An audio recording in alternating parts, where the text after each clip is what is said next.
예수께서 다시 비유로 대답하여 이르시되 천국은 마치 자기 아들을 위하여 혼인잔치를 베푼 어떤 임금과 같으니 그 종들을 보내어 그 청한 사람들을 혼인잔치에 오라 하였더니 오기를 싫어하거늘 다시 다른 종들을 보내며 이르되 청한 사람들에게 이르기를 내가 오찬을 준비하되 나의 소와 살찐 짐승을 잡고 모든 것을 갖추었으니 혼인잔치에 오소서 하라 하였더니 그들이 돌아보지도 않고 한 사람은 자기 밭으로 사람은 자기 사업으로 가고 그 남은 자들은 종들을 잡아 모욕하고 죽이니 임금이 노하여 군대를 보내어 그 살인한 자들을 진멸하고 그 동네를 불사르고 이에 종들에게 이르되 혼인잔치는 준비되었으나 청한 사람들은 합당하지 아니하니 내 거리 길에 가서 사람을 만나는 대로 혼인잔치에 청하여 오라 한대 종들이 길에 나가 악한 자나 선한 자나 만나는 대로 모두 데려오니 혼인잔치에 손님들이 가득한지라 임금이 손님들을 보러 들어올세 거기서 애복을 입지 않은 한 사람을 보고 이르되 친구여 어찌하여 애복을 입지 않고 여기 들어왔느냐 하니 그가 아무 말도 못하거늘 임금이 사환들에게 말하되 그 손발을 묶어 바깥 어두운 데에 내 던지라 거기서 슬피 울며 이를 갈게 되리라 하니라 청함을 받은 자는 많되 택함을 입은 자는 적으니라. 이에 바리새인들이 가서 어떻게 하면 예수를 말의 올무에 걸리게 할까 상의하고 자기 제자들을 헤롯 당원들과 함께 예수께 보내어 말하되 선생님 우리가 아노니 당신은 참되시고 진리로 하나님의 도를 가르치시며 아무도 거리는 일이 없으시니 이는 사람을 외모로 보지 아니하심이니이다. 그러면 당신의 생각에는 어떠한지 우리에게 이르소서. 가이사에게 세금을 바치는 것이 옳으니까 옳지 아니하니까 하니 예수께서 그들의 악함을 보시고 이르시되 외식하는 자들아 어찌하여 나를 시험하느냐 세금 낼 돈을 내게 보이라 하시니 데나리온 하나를 가져왔거늘 예수께서 말씀하시되 이 형상과 이 글이 누구의 것이냐 이르되 가이사의 것이니이다. 이에 이르시되 그런즉 가이사의 것은 가이사에게 하나님의 것은 하나님께 바치라 하시니 그들이 이 말씀을 듣고 놀랍게 여겨 예수를 떠나가니라. 부활이 없다 하는 사두개인들이 그날 예수께 와서 물어 이르되 선생님이여 모세가 일렀으되 사람이 만일 자식이 없이 죽으면 그 동생이 그 아내에게 장가들어 형을 위하여 상속자를 세울지니라 하였나이다. 우리 중에 칠형제가 있었는데 마지가 장가들었다가 죽어 상속자가 없으므로 그 아내를 그 동생에게 물어 그 둘째와 셋째로 일곱째까지 그렇게 하다가 최후에 그 여자도 죽었나이다. 그런즉 그들이 다 그를 취하였으니 부활 때 일곱 중에 누구의 아내가 되리이까? 예수께서 대답하여 이르시되 너희가 성경도 하나님의 능력도 알지 못하는 거로 오해하였도다. 부활 때에는 장가도 아니가고 시집도 아니가고 하늘에 있는 천사들과 같으니라. 죽은 자의 부활을 논할진대 하나님이 너희에게 말씀하신 바 나는 아브라함의 하나님이요 이삭의 하나님이요 야곱의 하나님이로라 하신 것을 읽어보지 못하였느냐. 하나님은 죽은 자의 하나님이 아니요 살아있는 자의 하나님이시니라 하시니 무리가 듣고 그의 가르침에 놀라더라. 아멘. 대부분의 복음서가 다 그렇습니다만 마태복음 21장에서부터 28장 예수님이 이 땅에 계시는 동안 마지막 한 주일 동안의 기록을 성경의 전체의 복음서 전체의 내용 중에 가장 많은 분량을 차지하고 있습니다. 예수님께서 태어나셔서 약 33세로 이 땅에 계시다가 하나님의 나라 보좌 우편에로 가셨지만 그분이 행하고 말한 모든 내용을 이 복음서는 다 기록하고 있지는 않습니다. 그 중에 성령의 감동이 되어 각각의 저자의 관점에 따라 우리에게 기록하게 하셨는데 대부분의 복음서는 전부가 다 예수님의 죽기 이전의 한 주간의 사건을 가장 많이 기록하고 있고 그 의미는 가장 중요하다라는 말도 됩니다. 분량의 한 3분의 1 가까이가 바로 이 한 주간의 기록입니다. 그래서 우리가 어제는 21장에 대해서 읽었고 오늘은 22장부터 계속해서 28장까지 한 주간의 사역을 보게 됩니다. 한 주간의 사역 동안에 나타나 있는 것은 크게 두 가지로 나타납니다. 기적과 초자연적인 이적을 베푸는 게 아니고 대부분의 가르침에 대한 내용입니다. 그리고 나머지 한 부분은 자신 예수 그리스도께서 십자가의 죽으심에 대한 과정과 그 일어난 일들을 상세하게 기록해 놓았습니다. 그러면 가르침은 주로 어떤 내용이었습니까? 라고 우리가 살펴보면 크게 두 가지로 나타납니다. 하늘에 곧 천국의 나라가 무엇이고 그 원리와 도가 무엇인지를 가르쳐 주는 것과 그리고 예수님은 메시아 곧 그리스도이심을 가르쳐 주는 그와 같은 내용이 주로 이 가르침 안에 들어가 있습니다. 오늘 읽은 22장도 그와 같은 내용에 포함됩니다. 첫 번째 사건으로 혼인잔치를 비유해서 곧 하나님의 나라에 관련된 천국을 비유로 말씀하신 내용이 나타납니다. 마치 한 임금이 있었는데 한 임금이 자기 아들의 혼인잔치를 베푼 것과 같은 것이 천국이다라고 말합니다. 그러면서 이 임금은 종들을 보내서 사람들을 이 혼인잔치에 청합니다. 그 사람들이 누굴까? 일단은 청하였는데 그들이 오기를 싫어하였다라고 말을 합니다. 다시 다른 종들을 보내서 또 청합니다. 그런데 한 사람은 뭐라고 이야기합니까? 나는 지금 바쁘다는 거죠. 자기 밭으로 가고 또 한 사람은 사업으로 가고 그리고 또 그 나머지 사람들은 보낸 종들을 모욕하고 죽인다라고 이야기를 합니다. 도대체 어떤 자들일까요? 쉽게 이야기해서 유대인들을 지칭합니다. 하나님께서 당신의 선지자 종들이었던 사람들을 보내 하나님의 뜻이 무엇인지를 가르쳐주고 하나님을 믿고 오실 메시아에 대해서 분명하게 증거하였음에 대해도 그럼에도 불구하고 그들은 그 선지자를 믿지도 따르지도 오히려 죽이는 그와 같은 일을 했다라고 가르칩니다. 임금이 노하여서 군대를 보내어 그 살인한 자를 진멸하고 그 동네를 불사른다. 우리가 보았듯이 이스라엘의 모든 과거에 있었던 하나님의 심판으로 말미암아 그 나라가 멸망당한 것을 보게 됩니다. 그러나 하나님께서는 곧 이 임금은 그것을 그 혼인잔치의 청함을 포기하지 아니하시고 다시 종을 보내 청합니다. 사람들을 어디에서요? 네거리 길에 가서 9절에 나타납니다. 거기에서 사람을 만나는 대로 혼인잔치에 청하여 오라라고 종들을 시킵니다. 종들이 길에 나가 악한 자나 선한 자나 만나는 대로 모두 데려옵니다.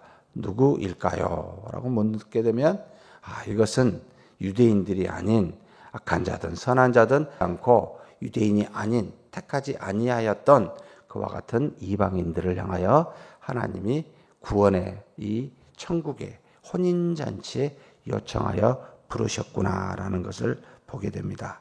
어쩌면 하나님의 원래의 택하였던 이 아브라함의 후손 유대인들이 하나님의 그 청함을 거절하였기에 그 은혜가 지금 저와 여러분과 같이 전혀 하나님의 택한 사람이 아니었던 이방인에게까지 미치게 되었구나.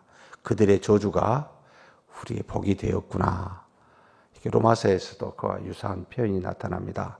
하나님의 은혜로 그들에게 복을 주어 택하였는데 그들이 거절하자 하나님이 다른 은혜로 그러나 다시 또 이방인들 중에 참 감람나무가 아닌 접붙임을 당한 사람 중에 거절하면 그네가 다시 이 원래 감람나무로 돌아가게 된다라는 표현이 있지요.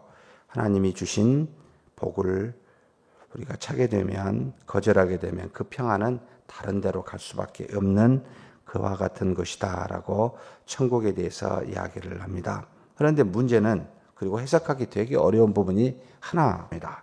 주인이 아니고 임금이 손님을 보러 이 잔치에 들어오게 됩니다. 11절에.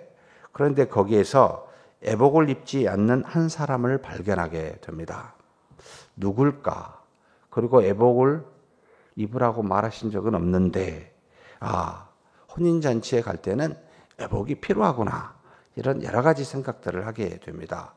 하나님이, 곧 임금이 이 혼인잔치에 청하였다 하여 아무렇게나 들어갈 수 있는 것은 아니구나.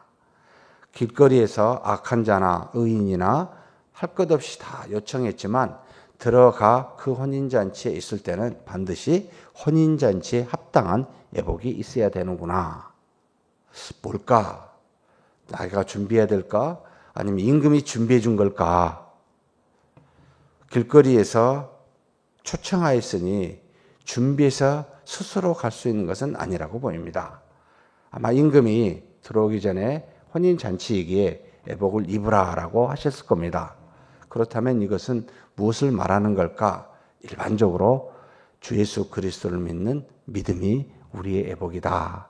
하나님의 나라에 들어갈 수 있는 유일한 길은 이 애복을 입어야 되는데, 이 임금이 준비한 그 애복을 입어야 되는데 주 예수 그리스도구나. 그 그리스도를 믿는 믿음으로 죄 사함을 받는 사람이 하나님 나라에 들어갈 수 있구나. 그 애복을 입어야 되는구나 라고 가르칩니다. 그런데 어찌하여 애복을 입지 않는 자가 그 잔치에 있을 수 있을까? 들어갈 수 있을까? 어떤 사람일까? 참 어려운 해석입니다. 이것을 그냥 1절로 생각하시면 좋겠습니다. 1절에 예수께서 다시 비유라는 말을 썼습니다. 애복을 입지 않는 사람은 사실 혼인잔치라고 하는 하나님 나라의 자체에 들어갈 수가 없는데, 아마도 비유로 애복을 입지 않는 한 사람이 그 안에 있어 믿지 않는 사람은 들어올 수 없다라는 것을 비유로 말씀하신 것이구나 라고 이해하는 게 가장 이 어려운 비유를 이해할 수 있는 방법이 아닌가라고 생각이 됩니다. 곧 이 사람은 어떻게 됩니까? 임금이 사환에게 말합니다. 손발을 묶어서 바깥 어두운 데 던지라. 천국에까지 들어갔는데 억울하게 다시 쫓김을 당할 수 있나? 이렇게 생각하지 마시고 애복을 입지 않은 들어갈 수가 없는 곳이 바로 이 천국이다라고 보는 것이 더 타당하게 이해가 됩니다.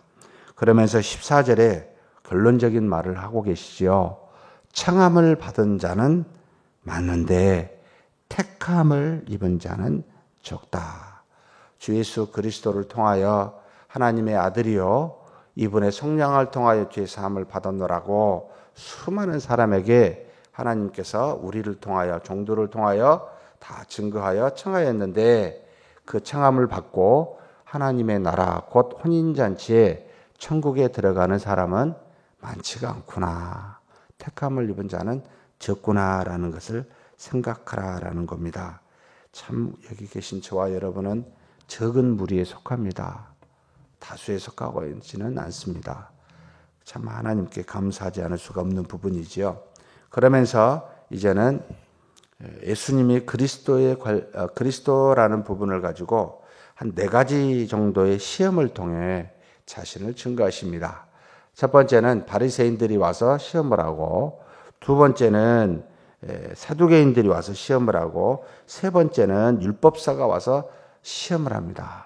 첫 번째는 예수님이 헤롯 당원들과 함께 가서 예수님을 말로 올무를 매 뭔가 넘어지게 해서 정죄하려고 시험을 하게 됩니다. 왜 헤롯 당원들과 함께 했을까? 헤롯 당원들이란 당시에 그 지방의 분봉왕이었죠. 지방의 왕이라는 뜻입니다. 로마의 압제 아래 있었지만 그 로마는 그 나라의 풍속과 모든 문화와 언어를 존중하여 분봉 왕을 세워 통치하게 되는데, 로마가 간섭하는 건 딱 2가지밖에 없었습니다. 첫째는 군사요, 둘째는 세금이었습니다. 나머지는 맘대로 해라, 분봉왕을 통해서.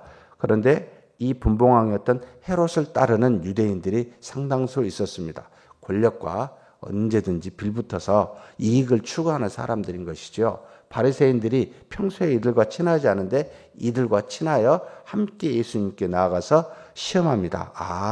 헤롯 당원들과 관련된 시험이겠지요. 무엇이었겠습니까? 세금 문제였습니다. 가이사에게 세금을 바치는 것이 옳으냐 옳지 않느냐, 옳다라고 말하면 누구에게 미움을 받습니까? 당시에 질럿 당원이라고 하는, 열심 당원이라고 하는 민족주의적 독립을 외치는, 그래서 이 로마로부터, 속국으로부터 벗어나 우리 이스라엘을 다시 회복하자라고 하는 독립주의자들, 민족주의자들이죠. 항상 존경도 받고 박수도 받는데 무엇이 문제입니까? 과격하여 폭력적 입장을 띄어 항상 문제를 일으키는 당입니다. 그러면 가이사에게 세금을 내지 말자라고 하면 누가 싫어합니까? 같이 간 헤롯 당원들이 싫어하게 되죠.